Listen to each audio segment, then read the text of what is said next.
Демилгечинин айтымында айыл өкмөттөрүн түш шайлоо, коррупциялашып калган жергиликтүү өзүн өзү башкаруу органдарын тазалоого мүмкүнчүлүк берет. Бирок комитеттин отуруу башталганда эле өкмөттүн өкүлү министрлер кабинети бул мыйзам долбооруна каршы экенин билдирди. Жүйөө катары документтин ишке киришине каражаттын керектелиши белгиленген. Шайлоо тартиби финансылык нагрузкадан тышкары азырынча кабыл алууга эртерээк. Өкмөттүн мындай корутундусу эл өкүлдөрүн нааразы кылды. Себеби көп пайдалуу документтер акча жок деген жүйөө менен четке кагылып келет. Бул мыйзамдай коомдук талкуу бир да мыйзам болгон жок деп ойлойм.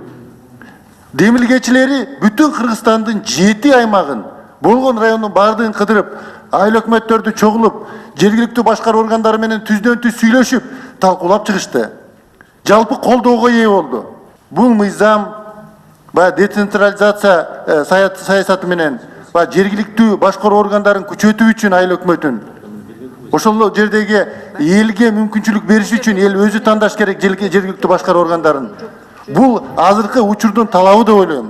Тилекке каршы 25 жылдын ичинде парламент өзүнүн алсыздыгын жана премьер-министрди тандоодо таптакыр профессионалдык эместигин доказывать этип берди. 26-27 премьер-министрди тандап атабыз баарыбыз отуруп алып.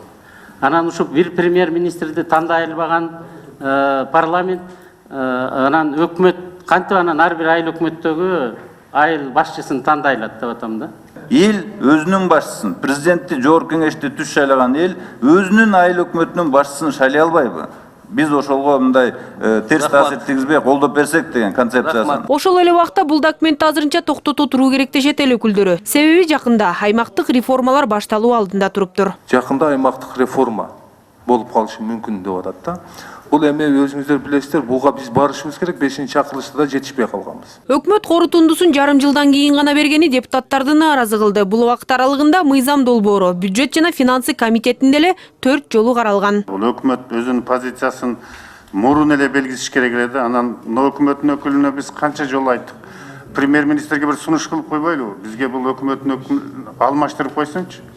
Себеби Аскар Алымбаевич, бул жумуш мындай так кетпей атат да. Жыйынтыгында жакында аймактык реформалар жүргөнү жатат деген негиз менен комитеттин мүчөлөрүнүн басымдуу бөлүгү документке каршы добуш беришти. Ал эми 5 депутат колдоого алды. Акмарал Сабатар, Алтынбек Каныбек уулу, НТС.